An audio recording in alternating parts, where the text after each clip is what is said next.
ವಾಮನ ಶಬ್ದದ ನಿಷ್ಪತ್ತಿ ನಮಗೆ ಕೋಶಗಳಲ್ಲಿ ವಾಮಯತಿ ವಮ ಉದ್ಗಿರಣೆ ಅಂತ ಧಾತು ಇದೆ. ಅದರ ನಿಜಂತದ ಮೇಲೆ ವಾಮಯತಿ ಅಂತ ಆಗ್ತದೆ. ವಾಮಯತಿ ಅಂತ ಹೊರ ಹಾಕಿಸುತ್ತಾನೆ ಅಂತ ಅರ್ಥ ಆಗ್ಬೋದು. ನಿಜಂತಾತ್ ಅದ್ರ ಮೇಲೆ ಜುಟ್ ಪ್ರತ್ಯಯ ಬಂದ್ರೆ ಅದನ್ನು ವಾಮನ ಅಂತ ಹೀಗೆ ನಿಷ್ಪತ್ತಿನ ಮಾಡಿ ತೋರಿಸಿದ್ದಾರೆ.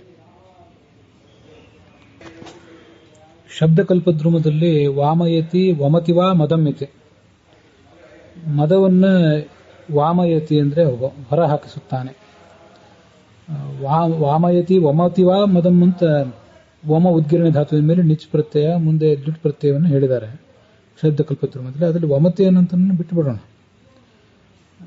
ವಾಮಯತಿ ಅಂದ್ರೆ ಇನ್ನೊಬ್ಬರ ಮದವನ್ನ ಹೊರ ಹಾಕಿಸುವವನು, ಮದ ಕಡಿಮೆ ಮಾಡುವವನು, ಸೊಕ್ಕಡಗಿಸುವವನು ಅಂತ ಹೀಗೆ ಅರ್ಥ ಆಗ್ತದೆ. ವಮ ಉದ್ಗರಣೆ ಧಾತುವಿನ ಮೇಲೆ ನಿಚ್ ಪ್ರತ್ಯಯ ಬಂದಿತ್ತು. ವಮತಿವ ಅಂತ ಹೇಳಿದ್ದಾರೆ ಅಂದ್ರೆ ಮದ ಉಳ್ಳವನು.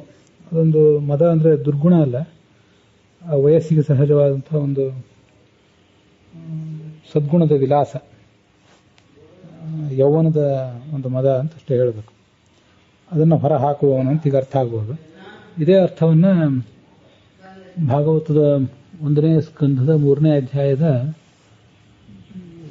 19ನೇ ಶ್ಲೋಕದಲ್ಲಿ ಶ್ರೀಧರಿ ವ್ಯಾಖ್ಯಾನದಲ್ಲಿ ದುಷ್ಟಾನಾಂ ಮದಂ ವಾಮನಯತಿ, ಕಡಿಮೆ ಮಾಡುತ್ತಾನೆ. ಬಹುಶಃ ಇಲ್ಲಿ ಇವರು ತಗೊಂಡದ್ದು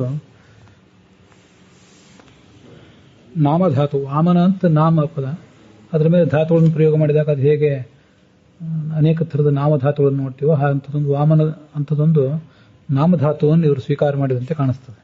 ಹೀಗೆ ದುಷ್ಟರ ಮದವನ್ನು ವಾಮನಯತಿ, ಕಡಿಮೆ ಮಾಡುತ್ತಾನೆ. ವಾಮನ ಅಂದ್ರೆ ಕಡಿಮೆ, ಕ್ಷುಲ್ಲಕ, ಕ್ಷುದ್ರ, ಕೆಳಗಿನದು. ಈಗ ಅದನ್ನು ಕಡಿಮೆ ಮಾಡ್ತಾನೆ ಅನ್ನೋ ಅರ್ಥದಲ್ಲಿ ವಾಮನಯತಿ ಅನ್ನುವಂಥ ನಾಮಧಾತುವನ್ನು ಪ್ರಯೋಗ ಮಾಡಿದ್ದಾರೆ. ತುಂಬ ಸುಂದರವಾದಂಥ ಒಂದು ಅರ್ಥ ಭಾಗವತದ 1ನೇ ಸ್ಕಂಧದ 3ನೇ ಅಧ್ಯಾಯದ 19ನೇ ಶ್ಲೋಕದಲ್ಲಿ ಕಂಡು ಬರ್ತದೆ ಶ್ರೀಧರಿಯ ವ್ಯಾಖ್ಯಾನ.